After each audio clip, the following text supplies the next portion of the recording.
Great, let's try it again. Oh, it happened again? Okay, it's like we're onto something. Oh, you did get the thing? Let's try something else. How'd that work? Okay, now we're on track. And so it's very iterative. You hunt and peck, try different things. And the mapping gives me a sense of what should work, and your responses tell me what is working. Brain maps can show up in the, injuries can show up in the brain mapping, but they don't show up right away. A mild concussion does not show up in the EEG for several months. Major concussion does. This is an example of brain mapping. So this person had a couple of big injuries. Delta waves high and theta waves high. They had an impact on this side of the head, essentially. And this is a crush injury, extra slow brain waves. And this is a shear injury, extra fast brain waves. So this one had both types of injury. They were thrown off of a motorcycle and were spinning and hit the ground. This is the hit. This is the initial impact as they were thrown off the bike, the shear, probably. And this person has changes in connectivity, reduced connectivity in excess slow brain waves. This is inflammation, brain fog, this is some anxiety up here.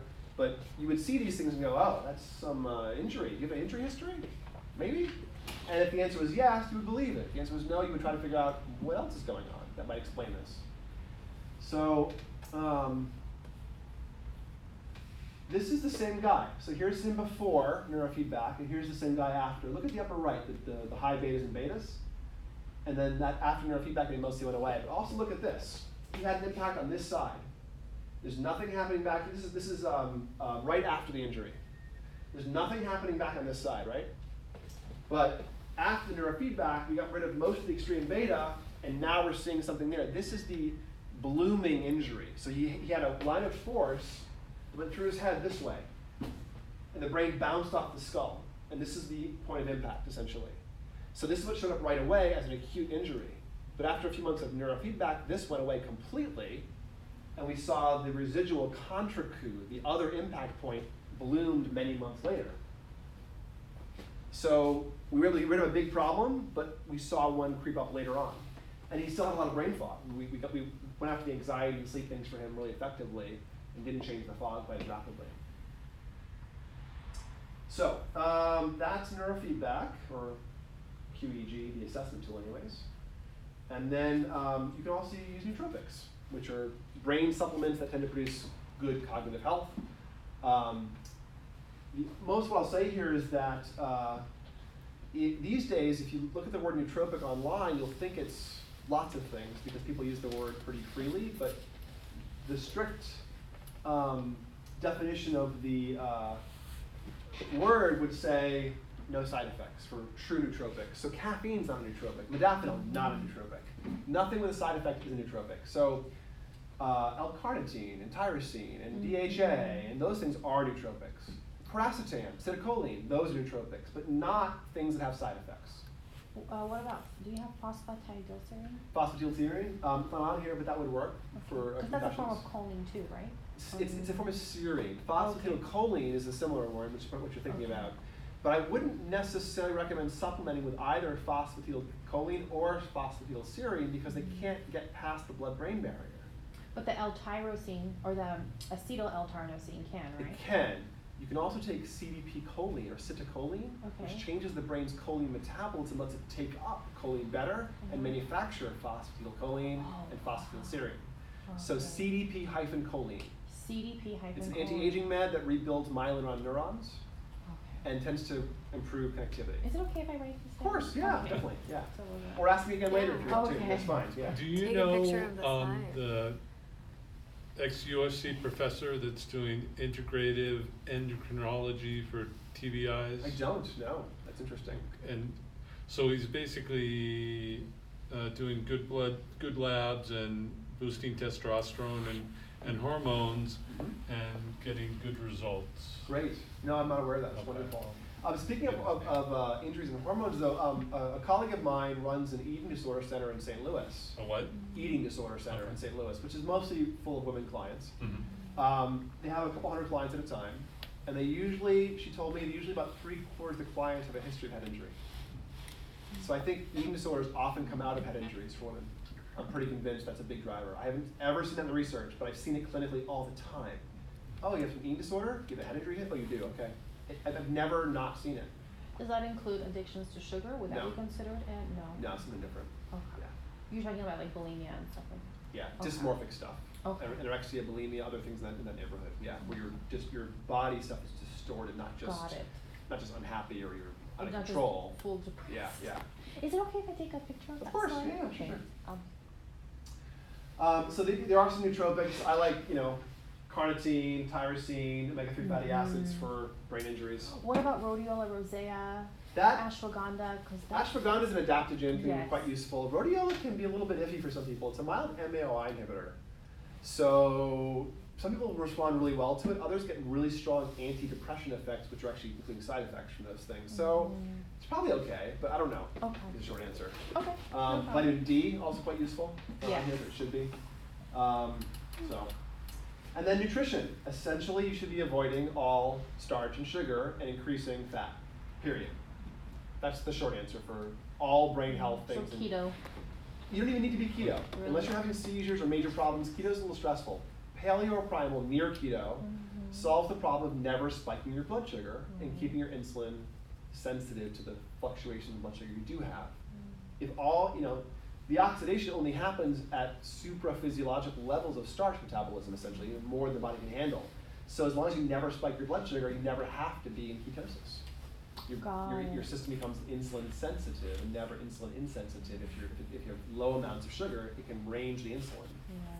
So this is what I prefer for low carb eating is the primal blueprint, which is Mark's Daily Apple. It's a very sane version of paleo, not very culty, not very anti-anything. It's very sane. It sort of breaks down the science better than any low carb diet plan or anything I've ever seen. It's also not a diet. It's the least sort of like restrictive of anything. It's more about just eating smart, making good choices. So I'm a big fan of Mark Sisson, who's a former Olympic athlete who developed this here in Los Angeles. That's his icon there in the upper right-hand corner. So fruit doesn't spike your blood sugar? It doesn't, because it has no sucrose. Yeah, It has fructose. it does, but that doesn't affect blood sugar. Oh no? Really? Yeah, it doesn't. It causes other problems, but it doesn't cause a spike in blood sugar. What doesn't? Mark's Fruit. apple. Fruit doesn't affect. Spike your blood sugar for most people, yeah. Because there's just no sucrose, glucose, it's all fructose. You can create fatty liver disease by spiking your fructose all the time, but you don't cause a blood sugar spike. In fact, agave has more, the ratio of fructose to sucrose or fructose to glucose is considered one of the markers of what a sugar is, right? So high fructose corn syrup is mostly fructose. Agave is like 20 times as much ratio of fructose to other things as high fructose corn syrup. Wow. It has the same fatty liver disease problems that high fructose corn syrup has. It doesn't have the blood sugar spike. People think it's healthy, but it's not. Yeah. So there's other ways to be unhealthy with sugar than just spiking your blood sugar. But all of the ways of eating that are improving things are about minimizing the spike to create insulin sensitivity, decrease oxidation, autophagy, turning on mTOR and AMPK to cause your system to clean up dead cells and rebuild new cells. That is triggered by not having excess food, essentially, and having some fasting periods. So I actually do this stuff and combine it with intermittent fasting or alternate day fasting. That's what I do personally. So I do alternate day fasting with intermittent fast on the days that I do eat. So I'm kind of crazy right now with my food. I gotta eat for 40 to 50 hours at a time. And I eat in like But Can we that's go so over the healthy fruit for you. again? I'm not. Fruit does not spike blood sugar because it does not contain much glucose or sucrose. And those are the things that spike blood sugar. Fructose does not spike blood sugar, does not affect blood sugar. The liver can't handle it. So it gets into the body instead of the liver, basically. And you can create fatty liver because of that, because it's a very inefficient metabolism. Scaffolding. If you're having problems getting things done, here's some tricks. First of all, getting things done, which is a wonderful way of organizing all the things that are floating on your head and getting them out of your head and onto a system. Pomodoro, which is about structuring your time, and this is like the opposite of a to-do list. Pomodoro is saying you work for 20 minutes, 25 minutes, take 5 minutes off. You have to take the 5 minutes off versus having to work for some time. So you flip the script a little bit and practice working in short little sprints with short little breaks. You get in a routine of that, and it's really good for getting rid of procrastination. I also like keeping track of lots of things with things like Evernote, which is now the old icon, Dropbox. You have live access to all your files everywhere because we're just too much information for people even without concussions to keep track of. Right. So with concussions or other memory problems, you might as well write things down, have lists of meds, have lists of appointments, because you're just not going to be able to manage it over time. Sleep is really important. We mentioned this a little bit. Unfortunately, you can't get better sleep if you're concussed usually because it's just not working for you. So you have to protect what sleep you are getting. The strongest signal for getting good sleep is about circadian rhythm entrainment, lining up your clock against the Earth's clock tightly every day. And the strongest signal for circadian entrainment is when you eat.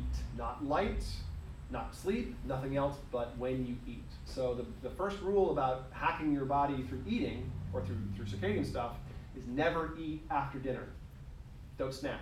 No dinner to bedtime snacking, never. And have at least 3 hours between dinner and bedtime. And then you'll drop your insulin. When you fall asleep, you won't have high insulin, which suppresses growth hormone. And then late in the night, you won't have a suppression of cortisol. So you're supposed to have a low insulin going to bed, cause a huge growth hormone release 2 hours after you go to sleep, and then 6 or 8 hours later, cortisol surges waking you up. If you go to sleep with high insulin, none of that happens. You don't go deeply asleep, nor do you wake up fully in the morning. So really critical to not trick your body that it's later in the day than it should be by eating up until bedtime. It's critical. Beyond that, if you're concussed, not sleeping great, there's not a whole lot you can do beyond just try to marshal your time and be careful with it, because your sleep architecture is probably not that great, and there's not a lot you can do beyond treating it in other ways. And some resources. There's our meetup group with this event, as well as all of our other free groups are on that list for this office anyways. That's our company website with the meditation tutorial on it if you want. Some of the free classes link is where the Peak Brain Institute. Yeah, or Peak Brain LA is the same domain name. So same location. And that's about it. So a lot of information, dump some stuff on you. Can I unpack some things, answer more questions? I have a quick question. No, I don't think. Sure. Juvenile epilepsy temporalis, can that actually cause brain damage, or is it? Yes. Yeah. Seizures, significant seizures that are tonic-clonic, grand mal style, Yeah. cause massive electrical discharge in the brain, and if they're severe, can fry the tissue and cause degradation of the brain and or death over time. If they're severe, not every form of epilepsy can do that. Even the same form can have very different severity. Right. The good thing is, EEG neurofeedback reduces seizures over 50% on average. And 5% of people have complete reduction of seizures for over a year, complete control of seizures, and no seizures at all. Neurofeedback was discovered because it reduces seizures by mistake. Wow. In 1967, Dr. Barry Sturman was working at UCLA, and NASA went to him and said, look, astronauts are getting sick breathing in rocket fuel vapors. Let's figure out how dangerous this stuff is. And Sturman was a learning scientist who used cats as his animal, as his learning animal, his test animal. And he built a plexiglass airtight cage and put beakers of rocket fuel in them, opened a cat in the cage, closed the door, and started a timer. And most of the cats, of the 32 or 3 cats he had a perfect dose-dependent curve, where minutes in the cage meant more symptoms. Stumbling, crying, drooling, seizure, coma, death. Perfect dose-dependent curve for 24 of the 32 cats. 8 of the cats refused to have seizures and needed 2.5 hours in the cage before showing any symptoms, any instability, stumbling symptoms, basically. He couldn't figure out why one group of cats had seizures that were quite predictable, other group of cats were seizure-free, essentially. Until he remembered he had done another experiment with these cats 6 months before to see if he could bring up a brainwave in response to shooting chicken broth into their mouth. Whenever the brainwave surged, he'd give them a little reward of chicken broth. And after a few days of this, their brains could make a little bit more of that brainwave. That brainwave made them seizure-resistant months later. His lab manager was medication uncontrolled epileptic. They built her a machine, trained all of her seizures away, and she went off all of her meds. And that was 1967. And since then, the field exploded into seizure, ADHD, and sleep is the 3 big things it works really well on. But there's lots of things it works just fine on. But those are like the low-hanging fruit. So most people have a dramatic reduction in seizure. I've worked with dozens of people with seizures, and they've all had almost, dramatic suppression almost instantly. It's a very Well- robust effect. What if you took medication for it and it backtracked, but can it still leave some brain damage? If you aren't having seizures, Mm-hmm. then you aren't having massive electrical discharges. Oh, okay. So if the anticonvulsant's controlling the seizure, Mm-hmm. then all you're having is a little foci, a little kindling that's happening, but never blowing up into a full-blown storm. The Right. storm bouncing back and forth Mhm. between hemispheres is what does the damage. Okay. Little tiny kindles, So just they the aren't first great. couple seizures before you got on the. Exactly. Okay. The ictal events, the pre-seizure events, were still there. It isn't ideal, but the big grand mal seizures won't happen, and without them happening, there's no big electrical discharge. Okay. So damage probably isn't continuing. And Got it. wouldn't bumping your head be common with seizures? Would it? Bumping your head be common when you're having a seizure? Falling is common once you're having a seizure. Getting seizures from a head injury is also common. So both ways, yeah. But you usually don't get seizures until you've had a head injury for like 5-10 years. Not right away, typically, unless they're very severe. But 10 years later, what happens is, a little bit of damage, glial cells rush in and seal up the damage as scar tissue, microglia and astroglia and things. The glial cells are not computationally silent. They actually can do neurotransmitter stuff. And when you tear the brain, glutamate rushes into the tear. It's a neurotransmitter that's very excitatory. It damages tissue. It's very activating. So glial cells rush in there and soak up the extra glutamate to make it not damage the brain. And they create a scar tissue layer. Well, 5-10 years later, those glial cells start producing glutamate. They start leaking glutamate back into the brain, which creates the seizure focus for many people. Little hot spots. That's why they go in and they remove them sometimes, because the little scar tissue pumping out glutamate has a little seizure kindling, a little hot coal in your brain, where you burst into flame. But that doesn't always happen, and you can train this particular brain wave that makes the brain stable and suppress the kindling from blowing up too. You don't have to use medication for many seizures. You can just train the brain's stability with neurofeedback or biofeedback. So these are all ways of taking control of your brain health. A lot of the topics that we tend to cover here are in this vein of what do you want to do with your brain? It's your brain, you have control over it. Take control, come meditate, do some neurofeedback, take advantage of all the resources you can. Many of them are free. The neurofeedback stuff isn't, but all the groups and the educational stuff is completely free. And there's a lot to be gained from meditating and working with people and stuff like that, and drumming on drums. So you're more than welcome to do that stuff. Yeah, third Friday of every month we have a West African drumming instruction class. Oh, cool. Can we have a demo? No, not tonight. You have to, the drumming class is the only class you must RSVP for. All the rest you just drop in. But we have a limited number of drums, so I hold the class to like 11 people. So you can go to meet up and you can sign up and come to that. Cool. So I'm a little too tired for demos tonight. But thanks guys, thanks for coming. I really appreciate your attention today. And we'll have another one of these in March. We're having a live brain mapping event on March 17th here on Sunday, in the middle of the day, with the LA Biohackers group. One of the organizers of that would be our test brain, our stunt brain. So, cool. Anything else I can answer for you guys while you have me here today?